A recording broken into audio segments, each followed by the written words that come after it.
Hey guys, welcome to my new podcast. My name is Tas. Welcome to Tas Talks. As you can see from the title, in this video, I will be discussing how God gave me this apartment that I am in today, right now, filming this video. I'm in my guest room, just sitting on my airbed. That's where we're going to make this video.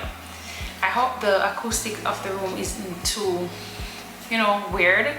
But let's get into it. Coming out of isolation with God, I made a commitment to Him that when I went back on social media, I came back into the world, and I'll go more into my isolation and my encounter with God in other videos. But yeah, for right now, let's do it that way. So when I came back into the world type of thing, I was gonna use my voice differently, my platform differently, and just speak of Him way more, like just speak of God like no other. So that's where I came up with the idea of Tas Talks, because it's really just a channel where I'll be talking about God all the time and all things that I'm led by the Holy Spirit to talk about. And this is one such video. So without much ado, let's jump right into the video. I don't even, honestly, where should I start? Okay, let's do a disclaimer before I start. The disclaimer is that this video is intended to be a message for all those out there who need encouragement, whatever. Honestly, I didn't rehearse most of this. I thought of certain things, like to get my dates and my coordinates right, but I never really like rehearse what I want to say in this video. Therefore, I am not sure how the story will unfold. However, let me just say this really quickly. The intention behind this video is not for any person, whoever that may seem to you guys, to be deemed as not a good person. That's never my intention. None of us are good. The only person who is good is Jesus Christ Himself.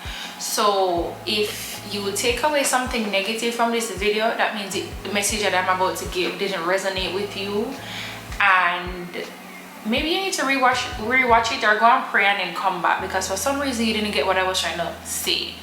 So let's just say that. So a little backstory. So my husband and I got married in April of 2022. So April of 2023, this year, is when we would have celebrated our 1 year anniversary. When we got married last year in the spring, it was always our intention that as soon as we get married, we're going to start living together on our own, etc., because my husband lived with his family at the time, and that would be my in-laws. So it was always a plan. As soon as we get married, we're gonna live together, we're gonna live on our own rather, and that's just how we wanted it to go. However, over time, so we were looking for somewhere, but a lot of the times we weren't actively looking, and then most of the times too, we were a bit confused as to whether do we want to go ahead and rent somewhere right now, which state do we want to live in. It was a lot of factors to consider. His job is here. Which state do we want to move to if we want to leave the state? Do we want to rent? Do we want to buy? So it was a lot of things to consider, especially as newlyweds, and I'm not gonna lie, we did put a lot of pressure on ourselves, right? So that's that. And then we also grew comfortable in where we were living, which is with his family, saving a lot of money, just grew comfortable. So we weren't even actively looking at most of the time, to be honest. When we started actively looking for somewhere was early this year, which is around January of 2023. Like actively searching. We're trying to reach out to landlords. We went on the different websites, whatever, apartment.com, whatever you call them, and we're trying to get to view places for ourselves. We realized like nothing was working out. So I'm like, why is nothing working out? These places are clearly up for renting, but every time I reach out, there's an issue, or we see somewhere that's available, we call, then it's like, oh, it's no longer available, or we receive rude customer service, and then that alone tells me that's not somewhere I want to live. Because if the person at the leasing office is rude, then that's not somebody I want to be in contact with on a daily, or somebody I want to be in charge of my living situation. You get what I mean? So that was a turn off. So we ran into a lot of that, and it was honestly draining. So I was like, okay, let's get a realtor. Never had a realtor here, never worked with a realtor at any point in my life. So we got a realtor, and in around February of 2023 we exchanged numbers. The realtor was introduced to us by another party, so introductions were made and contact information was exchanged. So we started talking to the realtor, made our introduction. This around like February 24, 20 something, and we started actively looking for apartments like the first week of March. Like every weekend in March we were going out house hunting, apartment hunting. It moved from apartments a lot of times to like house, like townhouse, even just to get an idea. So like I said, it was like we were confused too as to what we really wanted, but we just know we wanted somewhere of our own to live as newlyweds and husband and wife. So that privacy, that intimacy, just that peace.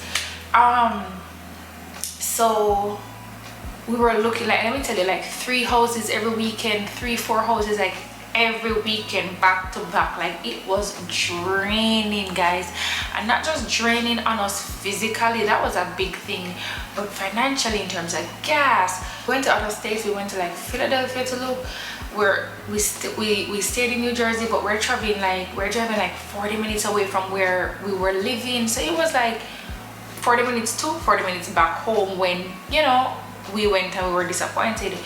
And if anybody who rents here, or anybody who rents in general, or just knows of the housing market, you see these wonderful pictures online, you fall in love with the picture. You're like, oh, this looks so good, it meets all the requirements that I'm looking for, the amount of bedrooms, bathrooms, the area looks good, whatever you're looking for. You show up and you meet a dilapidated house, which honestly that should be a crime, like putting up pictures that is false advertising. So you meet a dilapidated house, and the pictures and the reality are just not what they are. They're 2 different things. So you're like, okay, that's you wasting maybe a 23 minutes or 30 minutes, an hour drive to the place, only to realize that what you saw and what you saw on the picture or what you saw in person doesn't cut it. So my husband is getting frustrated even more than I am, because he's like, I don't know what's up with this realtor. Doesn't she know that what we like? We've listed what we like, we've sent ideas of what we would want, but just nothing seems to be meeting the par. Guys, it was so frustrating, it's so draining. But it was also during this time in February, during the Lent period, that I decided also to take my walk with God more seriously, and to try and establish that personal relationship with him and that connection. That was my mission for Lent. I know a lot of people gave up for Lent. Meat, this, da da da da. I already don't eat meat. I already don't do a lot of stuff, which, you know, the usual stuff people want to give up for Lent. So my mission for Lent was to, when I looked up the meaning, I've never participated in it, and I looked up the meaning and I looked up what like persons sacrificed, or, you know, I was like, okay, I need to take on something. I need to take on reading my Bible more, just being more active and intentional with my walk with God, my approach, and just seeking him. I was actively seeking God during this time. Like, I don't think I've ever yearned for him as much as I did during that period, right? So that's significant in the story. So this is around February. I hope the story is not too confusing, and I hope it's just flowing, because I'm honestly just like remembering stuff as we talk. Like I said, this wasn't a super rehearsed video. The most I did was to like check back on certain dates, just so that for the purposes of the video, to get the dates right. So right, I'm seeking God, I'm reading my Bible, I'm just like out here thirsty for the Lord. Like, seriously, there was nothing else that I desired more during this time than just having that connection with God, and what came out of it was more than I could have imagined or asked for. And that's where I experienced that's where I had my encounter with him, and I experienced that period of isolation, literally, from everything else and everyone in the world, which I'll talk about more in another video. So that's what's happening during this time, just to give you guys a picture. And this whole time, as you can imagine, you know, families have their ups and downs. Some days good, some days bad. But again, we're living with my husband's family, my in-laws. So I'm not as comfortable around them as yet as I would with my own family. And then I'm from a smaller family where, yeah, I'm from a smaller family. My husband is from a bigger family, a lot of siblings, etc, etc. So I'm not used to like a lot. I'm not used to a lot, and like bigger personalities, and you know, meeting new people, it takes a while to warm up and adjust and vibe with them and then live with them. Let's just say it that way. So of course there's ups and downs, and some days better than some. But during this whole time, I was just like bawling out to God and asking him. I was like, God, don't you see how uncomfortable I am? Don't you see that we want to leave? Don't you see that we're trying? Don't you see like nothing is working out? Like at this point, we've given up on the realtor. We're in like March now, I think it was. March or April, we've given up on the realtor. Nothing is working out. We're exhausted. We've decided to, you know what? It looks like we're gonna spend another year here at this premises. So let's just take a break, and if anything, we go back to the drawing board and go back to house hunting in the summer or in the winter, the latter part of this year. Because for right now, this is just, it's tiring, and it's like nothing is working out. At one point, we fell in love with somewhere, which was a town home, like an actual town home, and we put in our application, everything. And of course, with these applications here, you pay like $100 per person. So that's $200 for my husband and I just to apply, just to know that you're rejected after. And my husband and I checked off everything, because our realtor is keeping in touch with us at this point, and she's saying, okay, everything came back great, I'm just waiting to hear from them. On paper, we're like the perfect applicants. No kids, no pets. Financial report was great, background check was great, credit report was great, everything was like check. But then I was so in love with this house. This house had like an actual fireplace. I've never had a fireplace before. I grew up in the Caribbean. That's not necessary there. So I'm like, oh my God, I've never had a fireplace. And me being me, I'm already going on Amazon, and I'm already going on YouTube, and I'm looking up how to care for a fireplace, and I'm like, oh, where would I order the wood, or the best wood to use? And I'm that little thing that you use to like actually put it in the fire and move the wood around, and yeah, whatever you call it. I have that in my cart on Amazon. I was so excited, and I'm like, okay, I know how to decorate my fireplace. And the house was just so beautiful, and it was like dream. So I was just already decorating it in my head. I knew where I'm putting the dining table, I knew where I'm putting the couch, I knew where I'm putting everything already in my head. In my head, I've already designed the house, at least downstairs. So we've put in our application, and then we're waiting to hear back. But like I said, me gone ahead already, and I'm decorating. So I just kept checking. I just noticed that 1 week turned a week and a couple days, and I'm like, I feel like that's unusual for them not to get back to us. So every second I'm going on the website where the house is actually listed on apartment.com or whatever, and I'm checking to see if it's saying rented, pending, still available. I noticed that it's saying still available. So I'm like, a week, almost 2 weeks now. I'm saying it to my mom, I'm saying it to my sister-in-law. Like, wow, what's happening? So I'm like, no, something is wrong. So one night, I feel like like I said, guys, at this point, my relationship with God is getting so much closer, and I can't recall if at this point my encounter with Him has happened already, or I was on the cusp of it.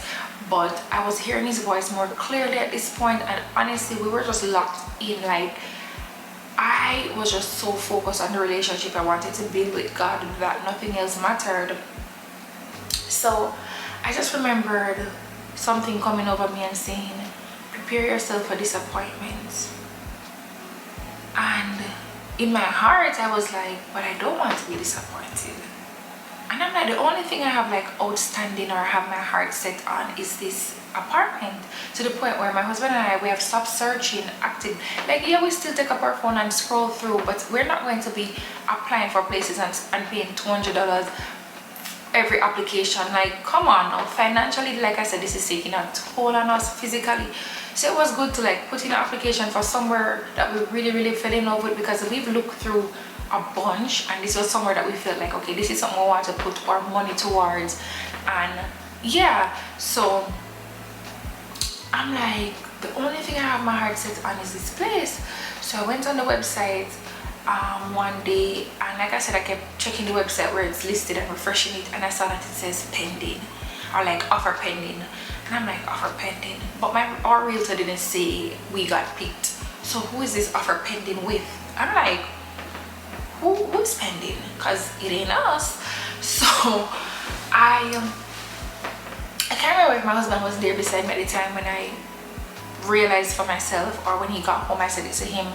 But I shared it with him. I was like, babe, you know, I think like these people chose somebody else, and there's an offer pending with another applicant, and they just haven't said anything to us as yet, like, which is rude, because we've paid our money, so at least turn us down properly and officially, you know what I mean, other than having our hopes set high and not saying anything.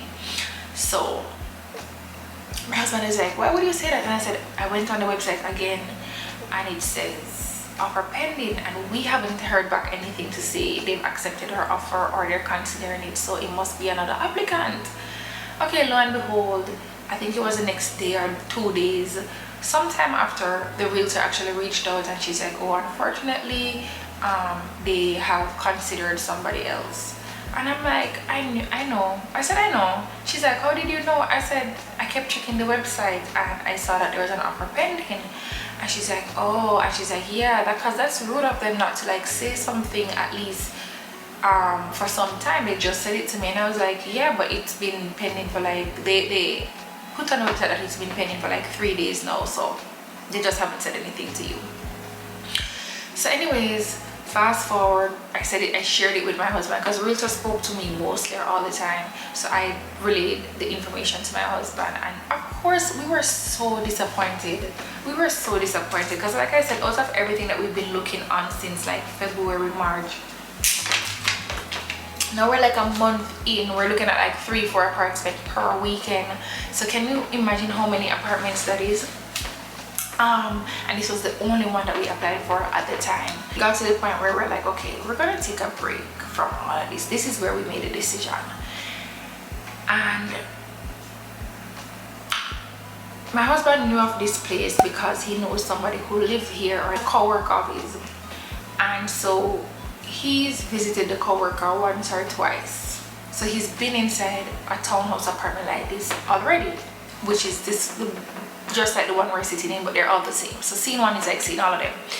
So I can't recall how it came about, but he came home one day, and at this point we're like disappointed. We've taken a break, but it would be nice to hear something. Like, yeah, what we really want is to leave. So he said, babe, the leasing office at John's apartment has somewhere renting. So I'm like, really? So he's like, yes. Like, a conversation was had, and the lady pointed him to the website and said, check the website, but it won't be available till April, I think it was, or May. I think it was May at this point, I think so. So he's like, I was like, dang, that's further than, like, that's a good month or a month and a half. But it's, I mean, are you sure? And he's like, yeah. that's what I was looking for all this time. It's everything we want, and it's an end unit, so it has a little bit more square footage than the interior units of a townhouse, because it has extra windows, extra this, extra that, plus like it's a little bit more square footage. So I'm like, okay. So he's like, okay, let's apply. And I'm like, are you sure? Because again, we'll be paying per person for an application. The application fees can run from $60 per person, $100 per person. So do we have another $200 to waste? Remember I told you guys that we had rested on the realtor a bit, and then this place really came about because my husband and his co-worker were having a conversation, right? It wasn't the realtor who went and found this place for us. Keep that in mind.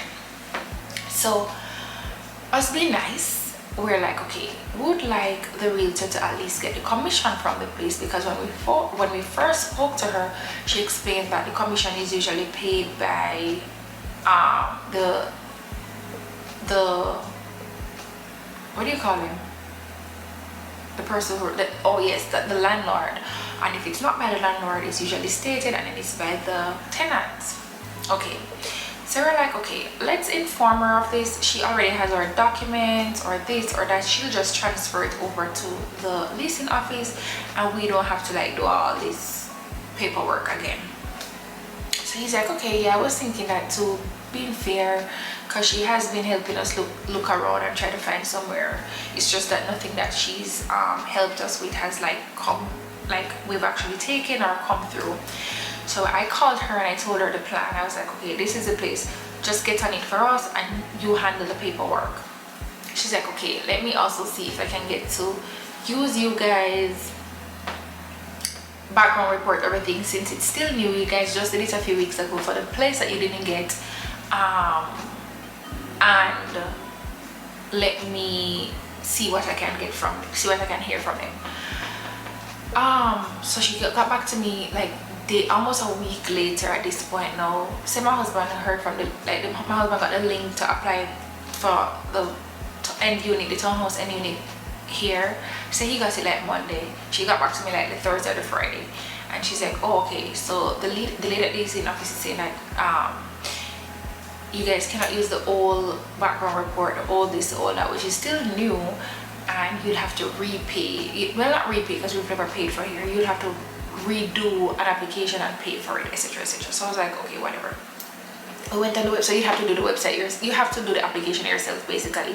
From my end, I can't do anything because she said that because she's basically saying the realtor is basically saying that the leasing office said to her, we're not going to deal with you because we were in talks with Ricardo, which is my husband. We weren't in talks with you.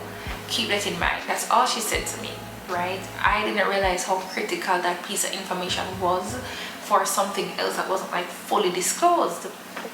So I'm like, okay, so I shared the information with my husband. He got home, we're both doing the application, and we're ready to do it. He got home and we're ready to do the application, and we can't find the unit again on the website. So he contacted the leasing office and he's like, hey, so I don't see the apartment listed anymore. And the lady at the leasing office is like, yes, it's first come, first serve. So once somebody applies for it, it's pulled from the website. It's no longer seen as like an available unit, and if and only when that person is rejected, their application is rejected, then it goes back to being listed. If they're accepted, it never comes back. So it's not like they accept a bunch of applicants at the time and then they choose the best of the offers. So we're like, oh, we didn't even know that. So again, the disappointment.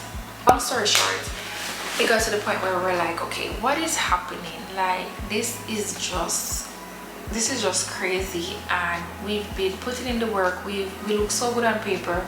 Like, what is happening? So I relayed the information to the realtor, and she said, oh, well, they should have told you guys it's first come, first serve. How could they not say that? I'm so sorry.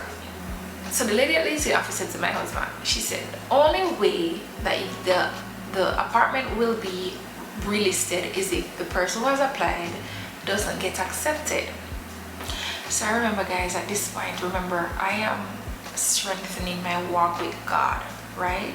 I'm strengthening my walk with God. And I remember so vividly that day when that was stated, I went on my knees. It's like I literally just fell on my knees at the bed. I was in the room when I heard it, and I was like, God, how do I approach this in prayer? That's literally what I asked him.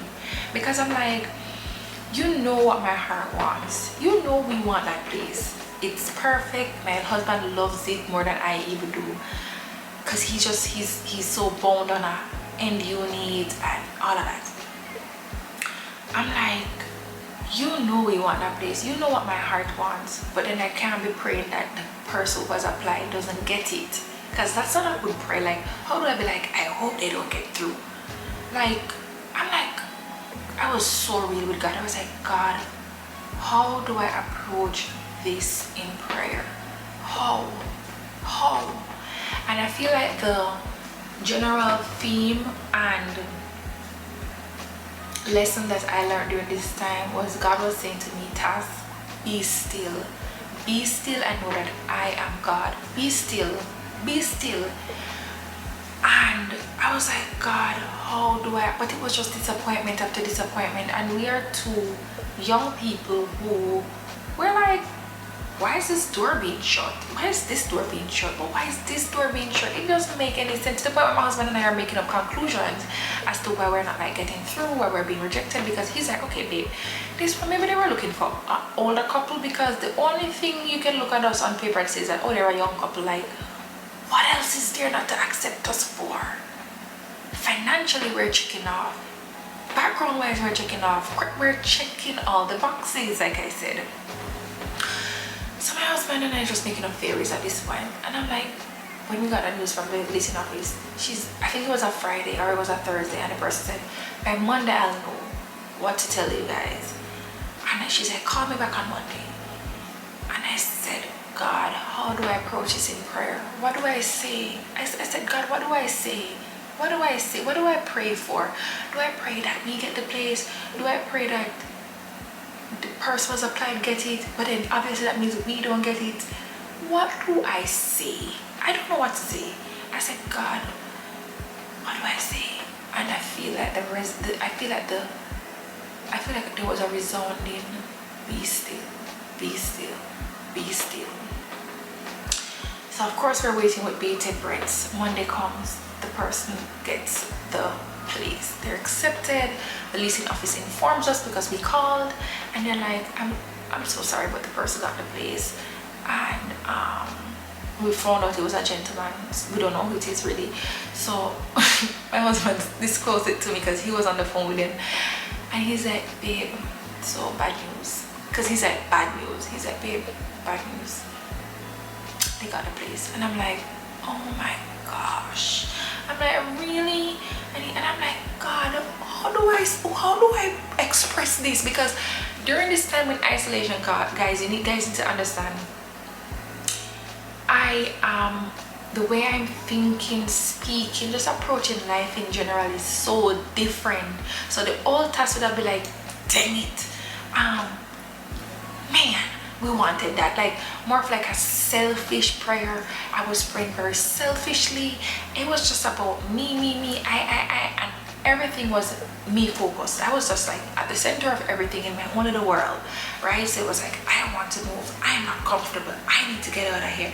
I've spent a year longer than I wanted to spend. I want us as a couple to live on our own and get somewhere else. All eyes, right? And focusing on what I didn't have and what versus what I had, right? The blessings that were there, that were present. And so I was like, oh my goodness, I was like, God, how do I approach this? I was like, God, how do I approach this? So I don't know if my husband saw the disappointment on my face, because guys, let me tell you, I definitely didn't express it outwardly. If anything, it was between me and God in a prayer, but I didn't express it outwardly what I was really thinking. But I don't know if my face showed the disappointment, because I remember him turning to me after he got off the phone, and he was like, babe, you never know, maybe the guy needed it more than us. And when he said it, it was like, it lifted my spirit, because I was like, I feel like I was more disappointed for him more than I was for myself, because he was so bound on an end unit. He just didn't want anybody. If he had somebody on this side, he didn't want anybody on the other side, and there was an extra window and everything. And he was so bound on getting that specific thing. I don't mind living in between two persons as long as they're not like disturbing me and disturbing my peace. And he was like, I don't want to live below anybody, so he definitely wanted to be a townhouse and have the upper floors.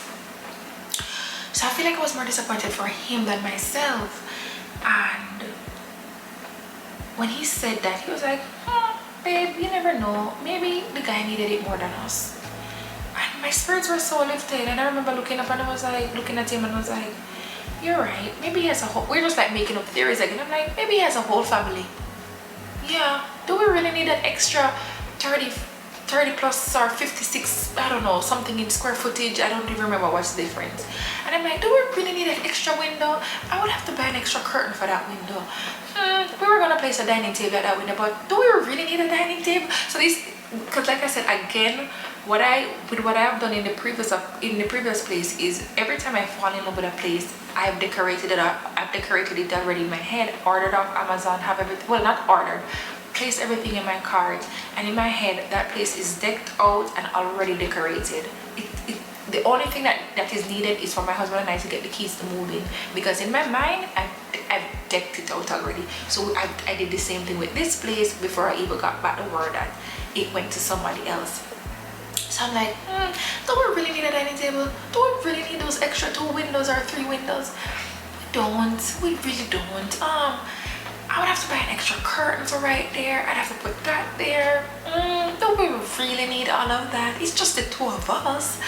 And it's like, we were like, yeah, maybe he needed it more than us. And when he said that, my spirits were so lifted, and it's the same thing I think I said in prayer to God. And I just remembered like, just going to God in prayer again in the guest room at the time of that house. And I said to my husband, I left our room and I was like, I'm going to listen to some worship music.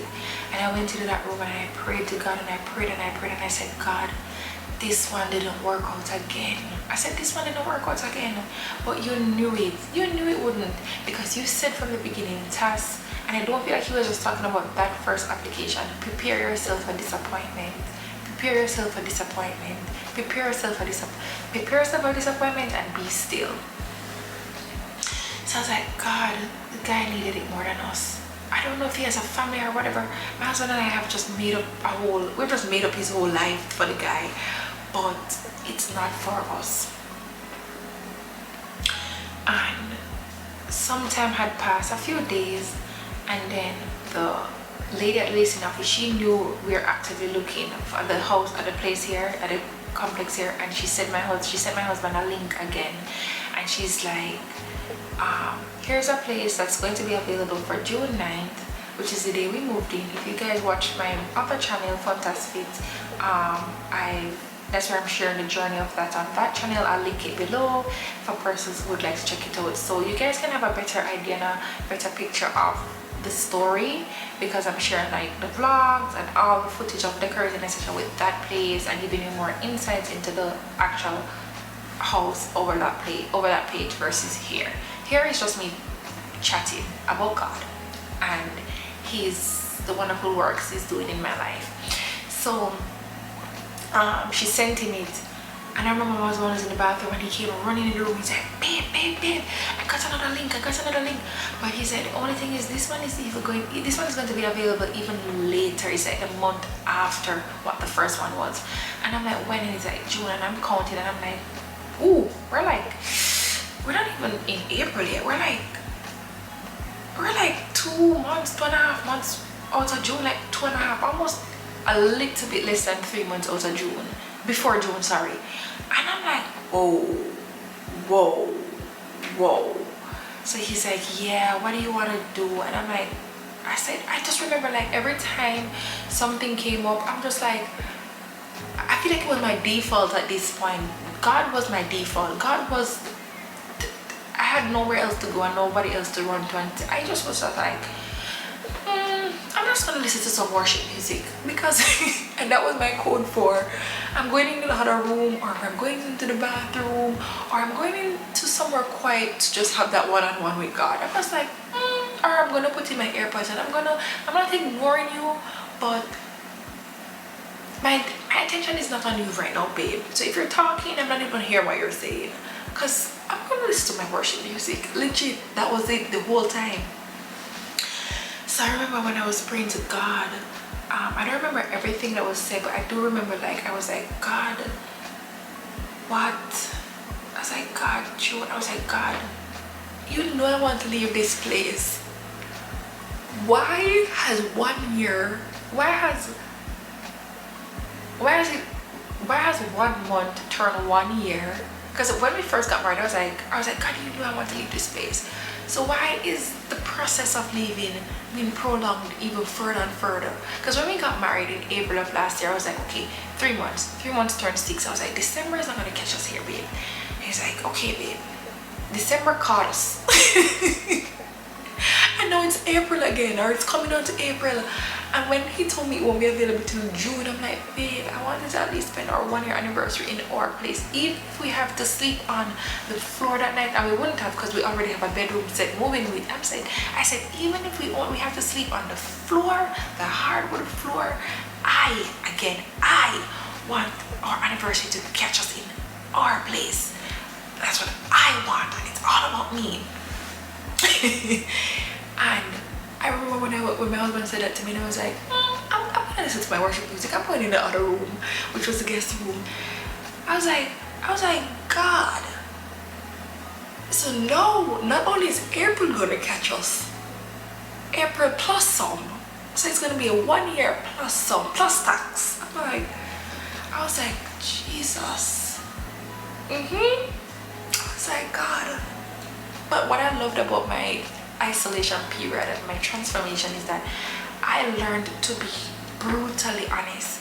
Growing up, I was saying things with my mouth that my heart wasn't seeing, that my heart was seeing differently, and God knew my heart. So what I learned in the isolation period is that I was just brutally honest with God. I was brutally honest with him. I was so honest, and in being honest, I learned, I was transformed and changed into learning how to basically alter how I spoke. Altering how you speak starts with how you think. So I first had to address it in my mind, right? So, and how I feel.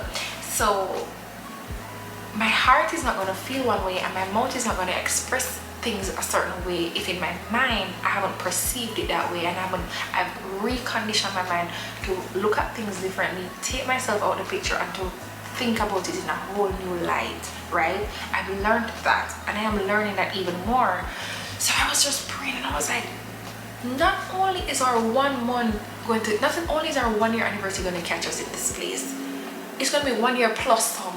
I was like, God, don't you see that I want to leave so badly? I was like, what are you doing?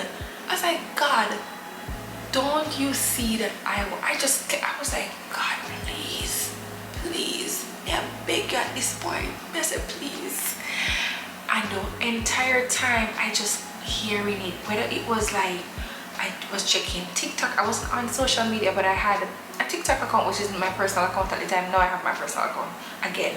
I just kept checking on TikTok.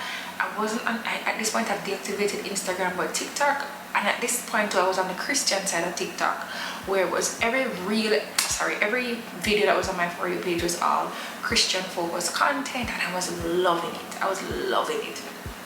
So I just remember it, whether it was on TikTok, whether it was on just the passages I was reading from different Bible verses, whether it was just like what I was hearing, what I was feeling, it was the message of be still,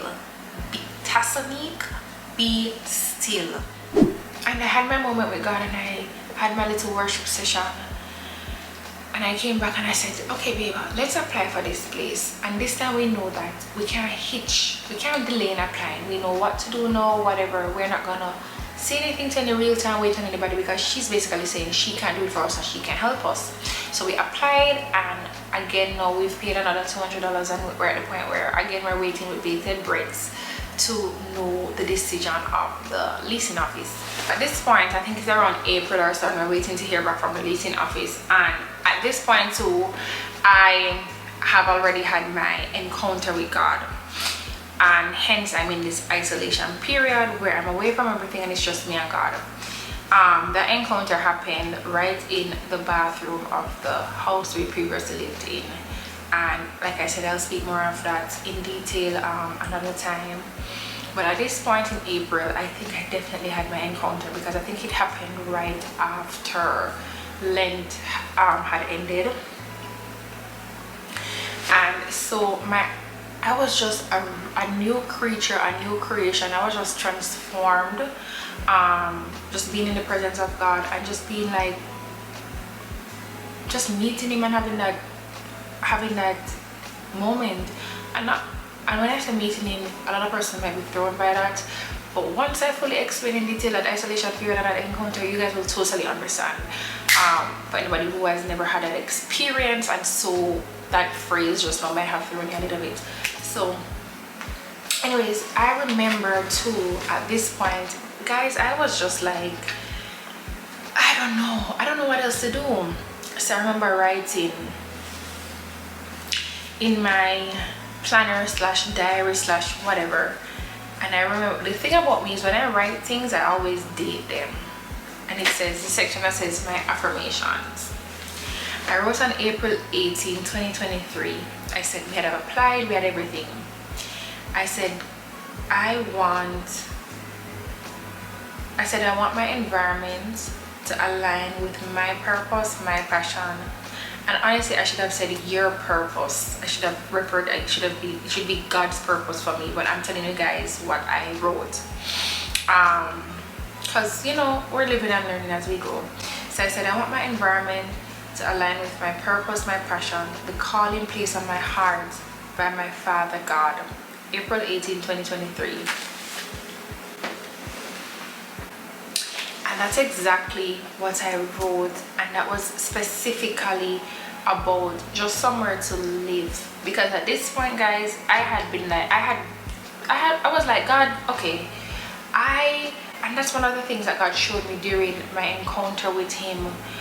When I broke down in that bathroom, he showed me where I was full of control. I love being in control, and how I wasn't fully trusting in him and leaning on him and casting all my burdens on him. That's what he showed me, and how I basically was a lukewarm Christian, because how could I say I am baptized in the name of Jesus, I love him, I worship him, but yet when it comes to what it requires of me to be a Christian and to be Christ-like, I fell short in numerous areas, right? So God really showed me that during that time, and at this point I was like, I had thrown in the towel. I'm not gonna lie, because usually I'm the type of person who control. It's my way or the highway. I have to sort this out. I feel like if it's not done by me, it's not done properly at all. And if I don't do it, it's not gonna be done well by anybody else. That's how I am, or I was. So at this point I was just praying, and this was just one of my requests. I was just journaling to God one day, and I said, God, I really don't know. We've been disappointed countless times. I've set my sights and eyes on a place where I fell in love with it in my head before I got back the word that we've gotten it, and I've been disappointed. So at this point, I remember saying, God, wherever you want us is where we will go. That was one of my prayers. I said, God, where I didn't pray for this place specifically that day, guys. I remember that day I prayed just in general. We had put in our application, I think, at this point, or we knew about it. I can't remember. I definitely prayed that disappointment after disappointment, wherever you want us is where we will go. Because in my prayer and during this entire house hunting season, I was praying that, God, you're in control. We want somewhere that's quiet, that's going to be peaceful, that was very safe. So maybe we're looking at it on paper and saying, okay, the area looks good on Google Maps, it looks safe. God is the only being that really knows where he wants to place us, and our safety is in his hand. We don't know. We can only go by what the news say and what man says. So I was just praying and I said, God, I want somewhere where I have an area where I can create my content. And at this time, I think I had made the commitment that my content is going to be different going back and coming out of isolation. It's going to be more focused on him, and I just wanted to speak about him like to the world. I want to go back and tell the world about him. And I said it doesn't have to be. I don't think I had prayed for us. I don't even think I had said that because I wasn't even thinking it needed to be an entire room. I never prayed that it needs to be an entire room.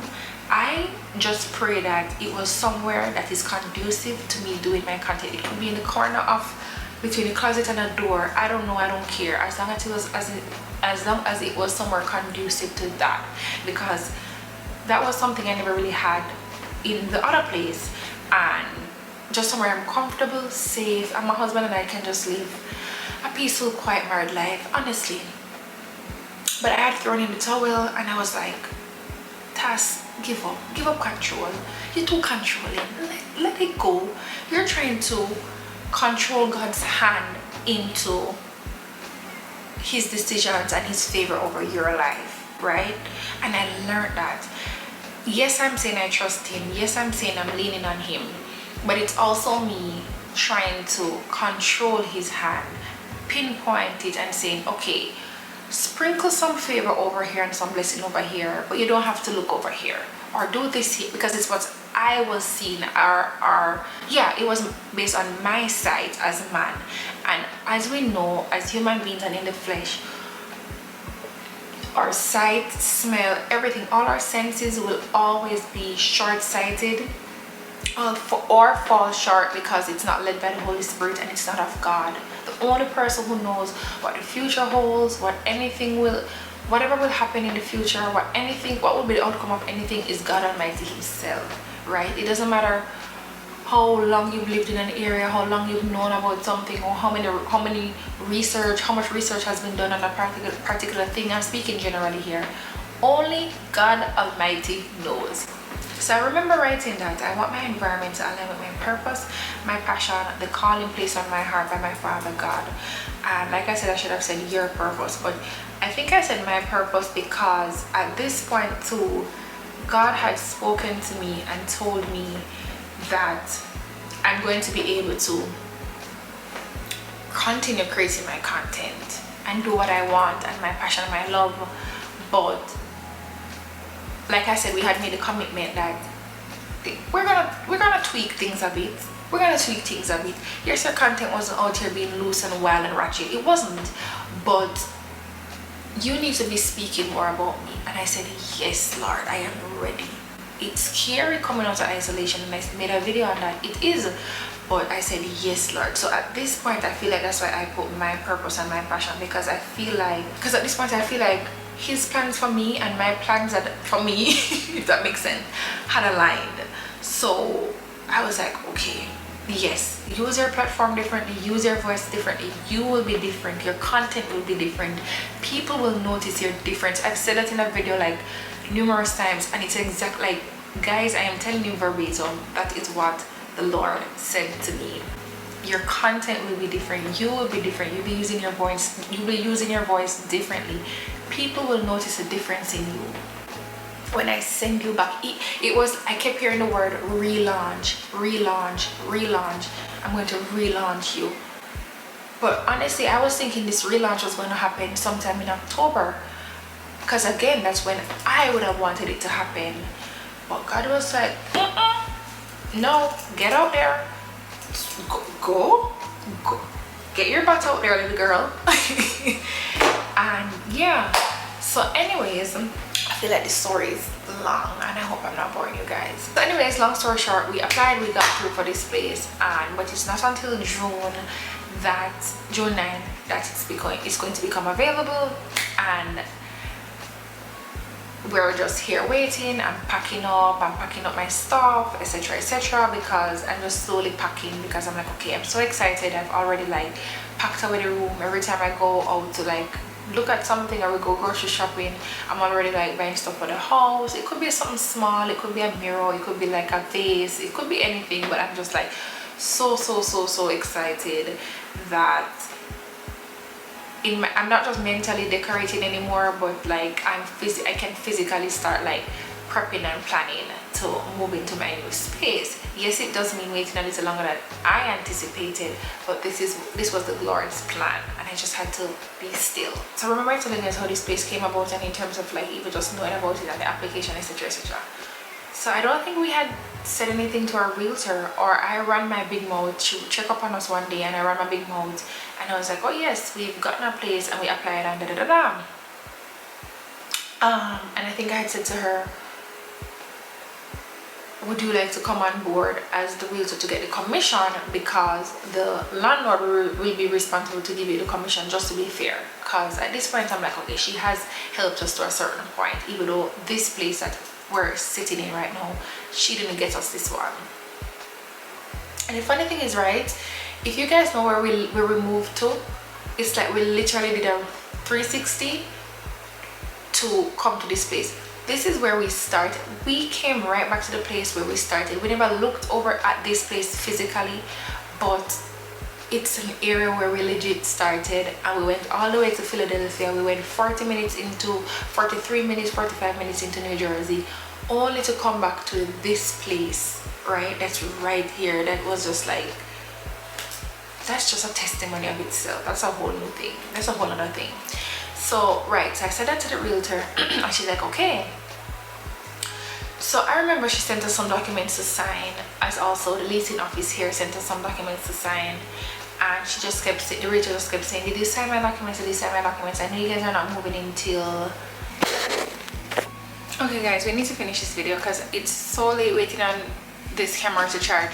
So where I think I left off is where I was saying that the realtor, basically, long story short, she felt like she needed payment, which is the same as the rent, for her commission for this place, even though technically she never found us this place. And then it was later disclosed to us that the landlord, which would be the apartment complex here, isn't responsible for paying the commission. It would be us as the tenants. Remember I told you that when I told her to get on board with the leasing office here and do the paperwork, she had only told me that they said we have to do it ourselves and they aren't going to be in communication with her. That's all. It was months later that the full conversation was disclosed to my husband and I, to say that, okay, that's not all that was said, or what is meant from that is that the commission will be your responsibility and not that of the landlord, because basically the leasing office is saying you never got us these clients, so we're not responsible for paying you. In fact, nobody's responsible for paying you, because if anything, Ricardo is the one who spoke to the leasing office here himself, who basically house hunted and found the place himself. Just a casual day of him like hanging out with his co-worker over here, right? So that was disclosed to us at that point. So I'm saying, yeah, that's kind of not fair for us to be responsible, because it's not, because you didn't get the place, and at this point we're just going back and forth. My husband is like super irritated and frustrated with the situation. He's like so angry. He's planning to like call up her job, the realtor's job, report her, all these things. And during this entire time, guys, there was a sense of peace and stillness that was just over me, that was just unexplainable. To humans, it was like, this is not the task I know. Because even when I disclosed, and it's not like the situation wasn't bothering me. It wasn't like, it was like, ouch, that's nothing. Guys, picture just to give an example, not that y'all are going to be my finances now, but just picture having like, remember at this time, everything is, we've gotten this place, right? So That's security deposit, first month's rent, moving expenses, things come up. Plus we're still living where we're living and having bills there, even though they may not be my primary responsibility. It's still both our money that is affecting all of that. So picture like you have 6,000 US in one account one day, and in less than 24 hours it's like $600. Just to give an example, that's literally what happened. Like blink of an eye. And any type of money that was supposed to come was gonna, for both my husband and I, was gonna become effective after the moving day. So it was like we felt a punch to the stomach. But leading to that, what happened, right? So frustrated, my husband is frustrated. So at this time, it's not like I'm not frustrated and I'm not like affected by the situation. I am most definitely affected. It's just that during this period and being with God and just have been transformed by him, how I handle situations or how I'm handling situations during that time is way different from what my previous approach would have been, right? So I'm able relating it to my mom, my sister-in-law, which is my brother's wife, that sister-in-law, and I'm just like, can you believe this? This is not fair. My mom is like, send me the number, I'm gonna call the job. This is not fair. I'm gonna call the person. Remember I told her that we met through someone else. I'm gonna call the person who introduced you guys, because that person is a friend of a friend of a friend who is my mom's friend. It was like we were searching. So my mom was like, I'm gonna call this person because she wouldn't recommend anybody who is dishonest, and then that person who she recommended would also not recommend anybody who is dishonest. So it's like my husband, my mom, everybody's just like, oh my goodness. And my mom is like, Tas, what's wrong with you? If we have to go to court, we'll go to court. My husband is like, if she wants to meet us in court, we go to court, because I'm not paying that. I'm not paying. He said it in more colorful terms. Let's just say that. If she wants to go to court, we'll go to court. I'm not paying that. I'm not paying that. And I'm just there like, be still, be still, be still.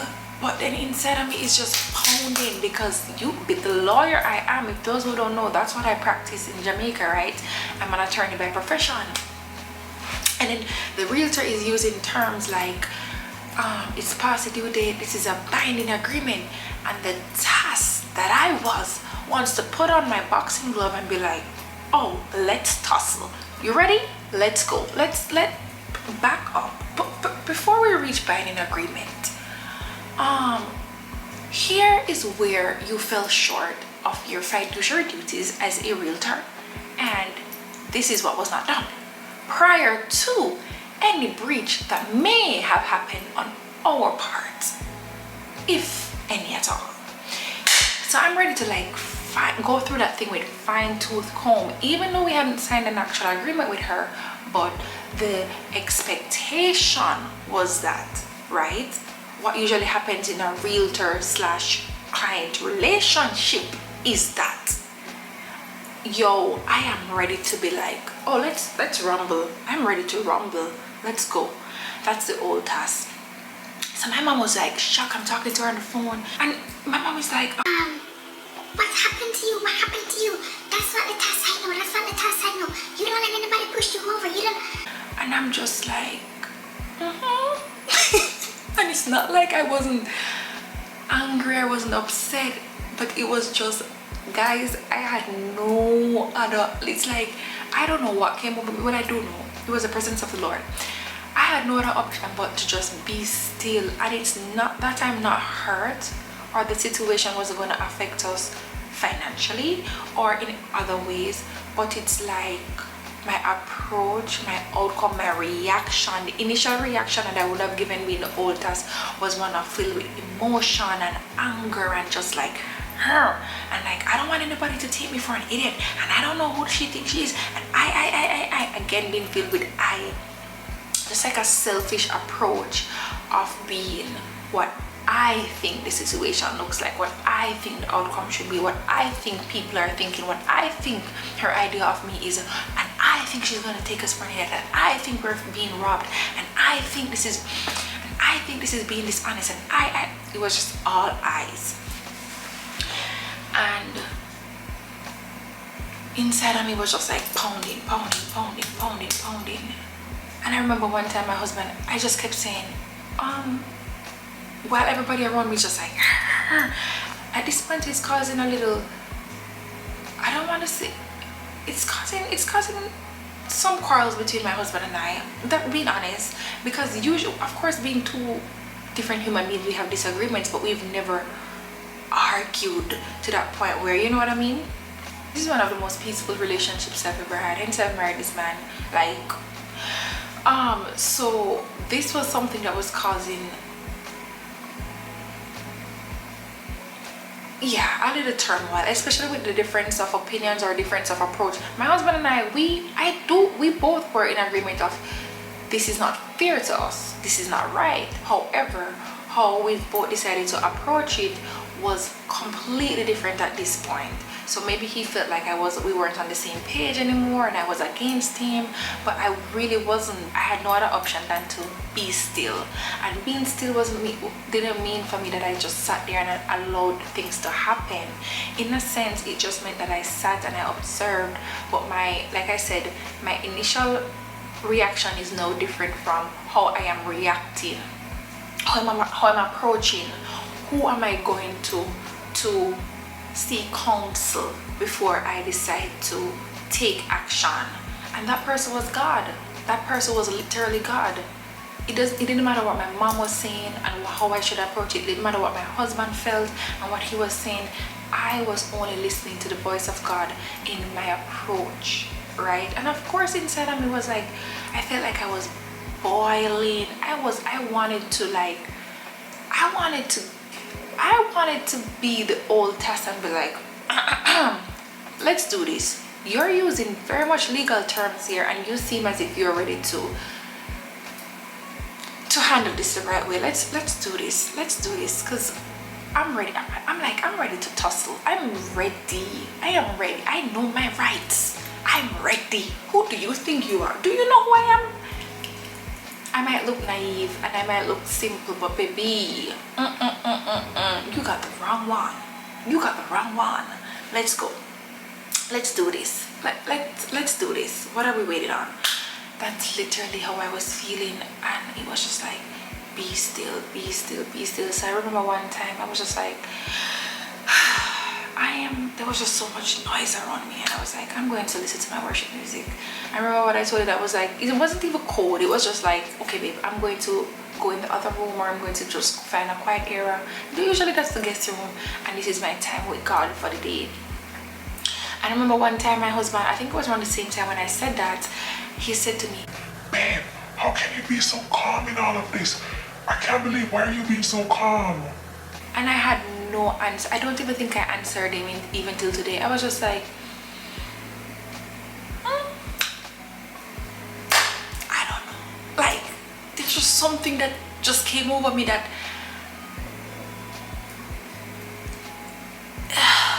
the anger, the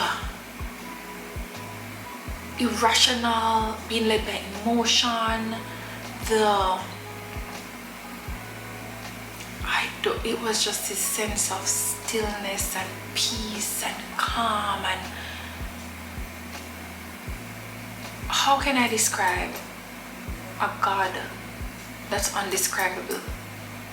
No, for real, when they say peace that surpasses all understanding, it surpasses my own, because it's like I was stuck in this new body. I was transforming this new body that I didn't even recognize the person. Because when this situation came upon us and this hurdle that we had to overcome, I was like, I felt the old me scream.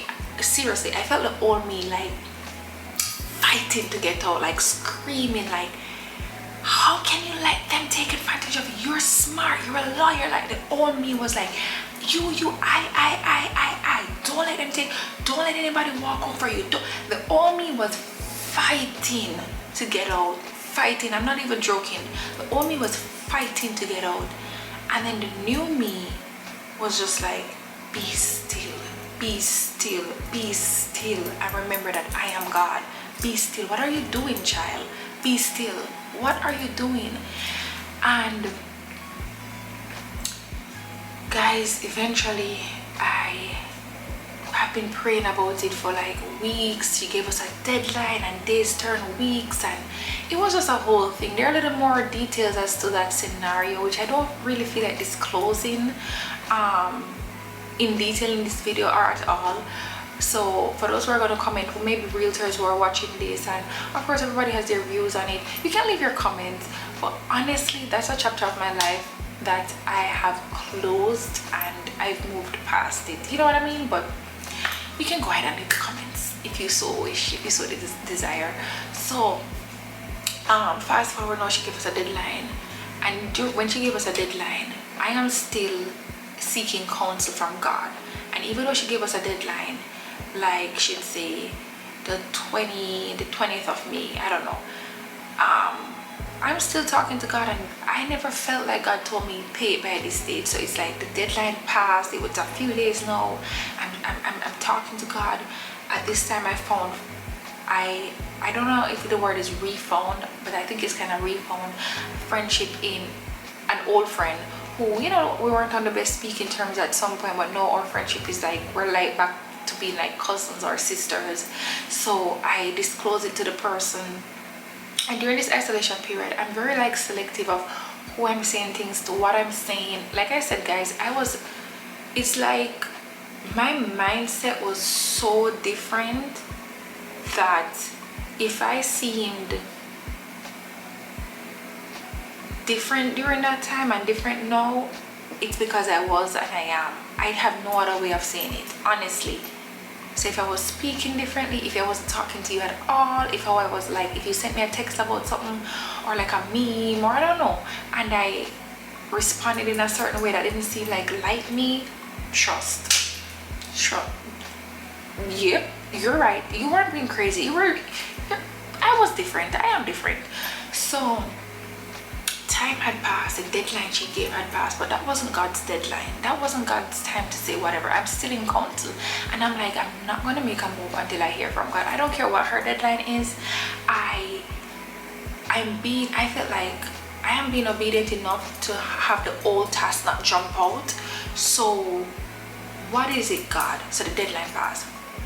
That already gave me anxiety, because one thing I hate is like owing people, and not just like owing people but having a debt, but it's like I haven't said my piece to the person like how I really want to say it, and then the deadline has passed. So to me, on my end, it made me look, I felt like I was acting guilty because I haven't addressed where the person is wrong and went wrong, and neither have I said anything with the payment date and the date passing. So it was like I was hiding, or I seemed guilty, like, oh yeah, you guys know you did this, you don't want to pay. I know you guys have like gone ghost or silent, right? And my husband was like, oh yeah, block her, because we're not paying it and I'd rather go to court. So I'm just there like, Jesus, I need to put this matter to rest, because not only is this person being a pain, now I feel like this is causing an argument in my marriage where there needs to be none, right? And my mom is calling me every day to ask me what have I done about the situation. So I'm just like, sorry. So at this point I remember I'm just like extremely silent, and again, like I said to everyone, I was just so calm. According to my husband, how are you so peaceful in all of this? How are you so calm in all of this?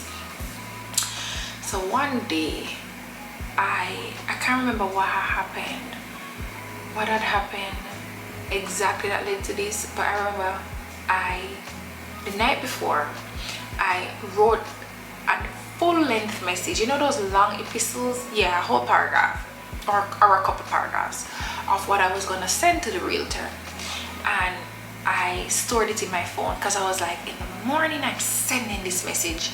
I've read it over, edited what needed to be edited, checked my dates, everything. Like, I have crossed my T's and dotted my I's, and I am sending this. And if after this it means we're going to court, that's it, because I'm not if she responds after this, I'm done talking. I've said my piece. That's legit what the type of message that it was just like, boom. Exhibit A, B, C. On this day at this time, at the child evidence. So, evidence. So, I remember saving it the night because I said, I am sending this in the morning. I said, Lord, I am sending this in the morning. This is causing me to stay up at night. I can't sleep. I'm tossing and turning in my bed. My husband feels like I'm not handling the situation well, or I'm against him, and that's not the case. And yeah. And in the morning I got up, and of course I remember I told you guys I wasn't on social media, but I still had a TikTok account for something else, and I checked TikTok, and I was on the Christian side of TikTok, yeah. So I checked TikTok, and I kid you not, guys, I remember taking up my phone and I went like this. I was like, I'm in need of a laugh, and TikTok makes you laugh, because especially with like this on my mind, it's robbing me of my peace, right? It's definitely robbing me of my peace, and just like I just don't want it on my mind. So I'm like, I need a laugh. First thing in the morning, you need a laugh. So I remember checking TikTok, and the message that I saw, oh my goodness, God spoke to me on TikTok. God spoke to me. And people are always like, how do you hear from the voice of God? How do you know God? How do you do that? But I feel like if God wants you and he wants to communicate with you, he finds you where you are. He finds you where you are. And I know a lot of persons know exactly what I mean.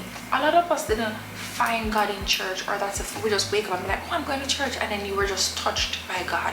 We found God in places and spaces that to other people it just seems unreal, right? Or it just seems like, oh, but God wouldn't be there. God is everywhere, first of all. And when God wants you and wants to communicate with you, it doesn't matter where you are or what you're doing, he finds you. So if TikTok is where you're always going and looking for laughter and answers, or it's the internet, or it's in a person, or it's in a place, he will come there, and he is there, and he will tell you what he needs to tell you. It doesn't matter, right? So I went on TikTok. The first video I saw was a video with a message, and I'm going to paraphrase because I don't remember it verbatim, and I don't want to lie. The video said something like, whatever you're about to do is going to make it worse. God said it is handled. And I was like, and I tossed the phone because I was like, hold up now. Was that for me? I was like, God, it was like, I freaked out because I was like, there's no way. I was like, wait, what is this person talking about? Is this person talking about what I am thinking of doing? Because this is the morning I'm gonna send this message or email. I can't remember if it was a message via text or it was also an email to the realtor, and I was even gonna tag her boss. I was ready to tussle. Like, I was ready. I was like, where are the boxing gloves? Like, let's go, let's get in the ring. And the message said something along that line. God said it is handled, it is taken care of. Whatever you are going to do is going to make it worse. Do not do it. And I was just like, no. I went and I threw the phone on the bed, and I went to the bathroom, and this is literally me getting up first thing in the morning. So I'm like brushing my teeth, and I remember like looking in the mirror while I'm brushing my teeth, and I was like, I froze because I'm like, God, are you talking to me? And I'm like, God, but please. I was like, God, please. And this is me trying to negotiate with him because I'm like, God, please, please. What? I don't want to pay this money. You know how much like of a damper this is going to make on our finances, because not only is this couple thousand going to come out, then the security deposit is also high. The rent is also high. When we move in, we want to buy a car. I've saved for all of this. Like, this is gonna cause a real dent, right? And I was like, Jesus, what are you doing to me? What is this? And guys, I remember taking up the phone and I deleted the message that I wanted to send, and instead I feel like I still kind of said some teeny bit of what I wanted to say, no looking back, but I definitely didn't say what I had initially thought. But I sent a message to the person, and I said, I think I apologize for the delay in not responding to her previous messages, because it was never of us being like rude or we feel like we're guilty. I just needed some time to consult with my creator. And I also said that, wouldn't it be fair? I said, question, wouldn't it, I remember saying this bit at the end, I said, wouldn't it have been more fair for you to have charged us for your services, which you did provide during March and only March, so bill us for that, versus now seeking to profit off a place that you didn't get us in the first place. And I think I also wanted to say, and secondly, you didn't disclose to us in proper time that the landlord, I wanted to say all of that, but I didn't, right? I had only asked that question, wouldn't it have been fair to do this? And I just wanted yes or no, right? And the person responded to say, no, that's not how it works, and that was all the answer I needed. I was like, okay, that's what they've said. I've gotten my message from God loud and clear. It's not what I would have wanted to hear at the time, but it is what it's what I need to know, I need to hear. So I was like, okay. So when my husband came in the evening now, I said, babe, this is what we're gonna do. We're gonna pay this person. And of course, again, he's still furious. So I said, you know what? I'll pay the majority, because at the end of the day, you're looking at it as if, yes, I went and got the realtor. This is somebody who I met through somebody through my mom. So I will pay the majority, and or I think I said I would pay all. I can't remember if that's what I actually had proposed. And he's like, you know what? Take some off this card, and then I was like, okay, and then I'll use this card to cover the rest, right? One of my personal cards. And so said, so done. That's what happened, and we covered it. And I remember I went to the bank to get the check, did it, and I remember being in Wells Fargo, the bank's parking lot. I said a prayer, and I said a very specific prayer to God, and I won't disclose what that prayer is right now or was.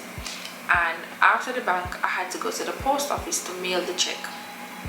And when I went to the post office to mail the check, I had my own envelope, because I'm like, I'm not spending $1 on this anymore. And I remember the envelope that I had a little, you know those envelopes that have a little hole in it type of thing. Some come with like a clear piece there, but some actually have a hole. It was one with a hole. I just saw it in the house, took it up. So when I went, I told the lady, I was like, you can't tell I don't mail packages or things often. I'm like, okay, I would like to mail this, please. And she's like, would you like to purchase a stamp? And I'm like, do I? And she's like, oh yes. And I'm like, oh, I had no idea to send stuff locally you need to purchase a stamp. So I'm like, how much would that be? And so the lady would like say 20 cents, for example. I'm like, okay, I'd like to purchase a stamp. So she puts the stamp on the envelope, right? Boom. When I whip out the check and she sees what I'm sending the postal lady, she says, I don't think that envelope is a good idea to send the stamp, that type of mail in a check. And she didn't call out what it was, because there were other persons in there too. She's like, I don't think that's appropriate to send that type of mail in. And she says, you see that little slate? Yeah. The way how packages are tossed, And she's like, I think you should buy another envelope. But at this time, I placed the stamp on this envelope, right? So the Lord is just teaching me, and I'm there like, okay, how much would a new envelope and a new stamp be? And she told me the price, and guys, I was like, Lord, I remember whisper. I can't remember if it was a loud whisper or a soft whisper, because I'm in the post office. They're like a two or one person behind me, and I'm like, Lord, we're still spending money on this, right? And guys, you can just imagine, because you see, when you don't want to do something and it's like frustrating 20 cents sounds like $20 and 80 cents sounds like $80. So if it was 80 cents for that envelope and that stamp that day, I didn't even want to spend $1 more on this thing. I've just spent like a couple thousand, right? So so I was just like, I was like, okay, I'd like to purchase a stamp and the envelope, please. And she did it, and she gave it to me, and I wrote and I addressed it. And when I went back in the car, I took a picture of the receipt and I sent it to the realtor. And I said, I've sent it off, you can expect it soon. And she didn't respond to a previous message that I had sent her, but she responded to her money coming. And she's like, okay, thank you. You guys must be excited about moving in. And I was like, yes, we are. At this point, I've put it past me, and I'm just like, yeah, there's no bad blood at the end of the day. Yes, there's a lot of disagreements, and I don't think what he did was honest and fair, but God has handled it. So I'm like, yes, we are. And she's like, don't you worry. At this point, she hasn't done anything. She hasn't helped with the application. She hasn't done anything. We visited the place by ourselves. We did a virtual tour, all of that. So at this point, she's like, okay, I'm going to, don't worry. When the 9th comes, I'll be there with you guys, helping you guys along the way. Don't you worry, I'm not going to leave you, abandon you guys, and I'm going to help with the moving in process.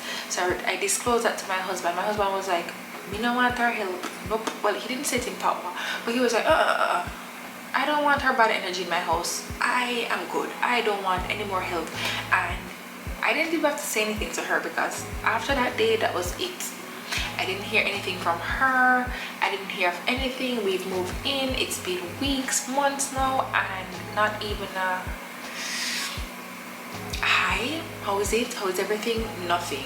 That was it. It was just like, take the money, gone. But before that, during like my moments with God and seeking his guidance throughout all of this, I remember praying. And one time I got so determined, and I was like, this was frustrating, not just to me but also to my husband.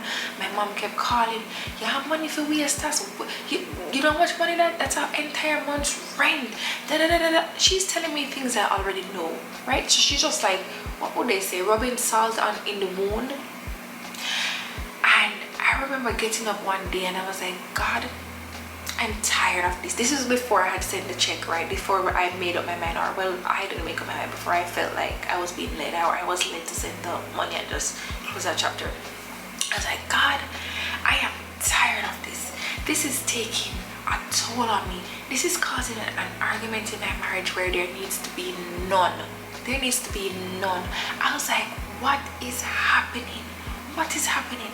I said, God, I started praying in a more commanding way. I was like, God, you know I have overcome this. The enemy knows I have overcome this. Show me what I did to overcome this, because I can see my sight in the flesh is short-sighted. You know, tell me in spirit what that is. Guys, this is how I was talking to him. I was like, tell me in spirit what the flesh needs to do to overcome this. This isn't even a hurdle. I don't know why I'm thinking this is a hurdle. This is a hiccup. This is a little puddle, not a pothole. Tell me what I need to do to overcome this. This thing right here, I am done with it. It is stealing my joy. I was so happy before this thing arose. I was like decorating my apartment, looking up things. If I went out for a jug of milk, I'm coming back with something for my apartment, a painting. Honestly, it's literally how it happened, because I'm just so excited. And the prayer I prayed, and I said, God, put me in an environment where it's going to be safe, it's going to be secure, it's going to be filled with the Holy Spirit and peace and love and your presence, and my passion and your purpose for me will align. That's the sort of prayer I prayed, right? And I am allowing this thing, the enemy is really the stealer of joy. I am allowing this thing to steal my joy. For the past couple days, the enemy saw me being frustrated, tossing and turning in my sleep. My husband and I going back and forth about this rubbish. Me losing sleep over this. Like, I was like, God, I was like, get a hold of yourself, Tasanique. What what? No. And I was like, God, show me what I did. Show me. This now in the flesh, I don't know.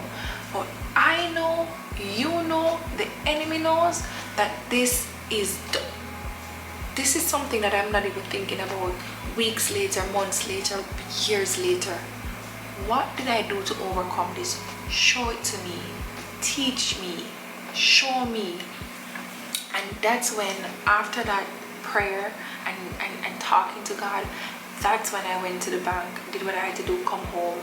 And I came home. I said, after this thing is done, I'm coming home. I'm going to listen to my worship music, and I'm going to start again, restart, I should say, packing to move. Because I remember I told you guys that I had started 2.5 months prior, but I had like basically put things on a pause because this thing had happened where I was losing hope and just the fun and the joy of it, because the enemy is the stealer of joy. So he found a way to make this hiccup, right, or this bump in the road, me seeing it, it's a bump, but me seeing it as a mountain, that it was causing all of this turmoil and this chaos in places where it shouldn't be.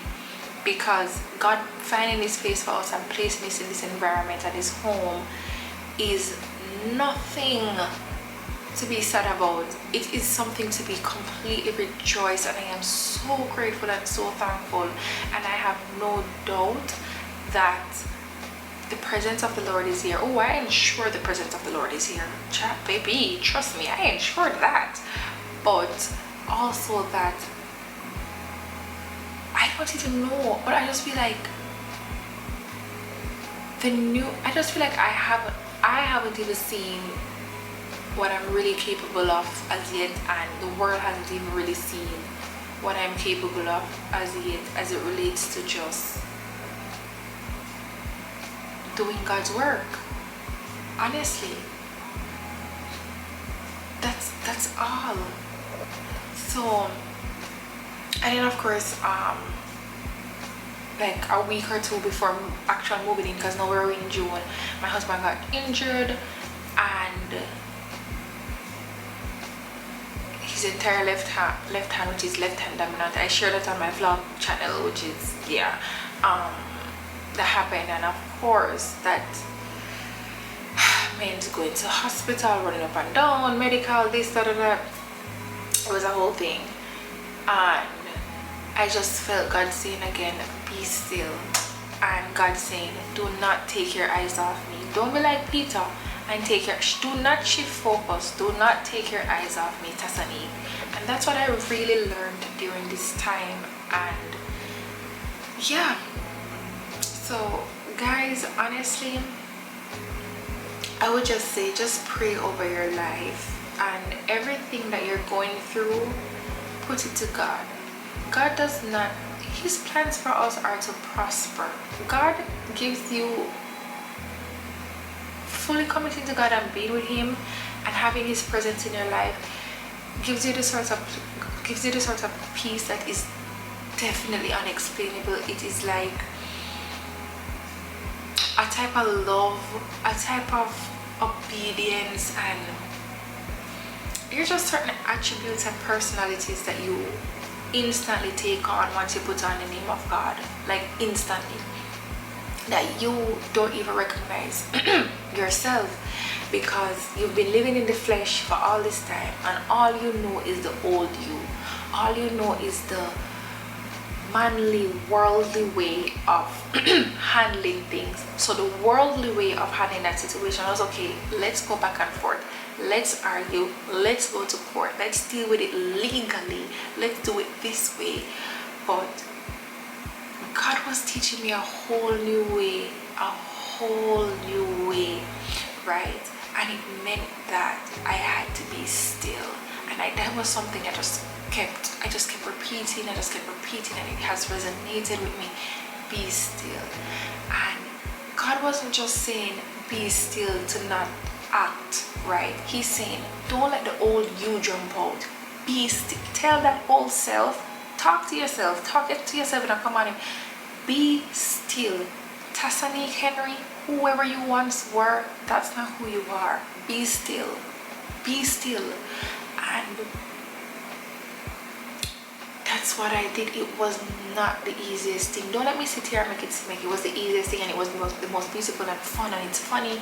It's really not. I'm laughing now and chuckling because honestly I didn't even remember about half of that until I decided to do this video, because like I said, I've put that behind me. I know that's like, child, I don't even remember about that.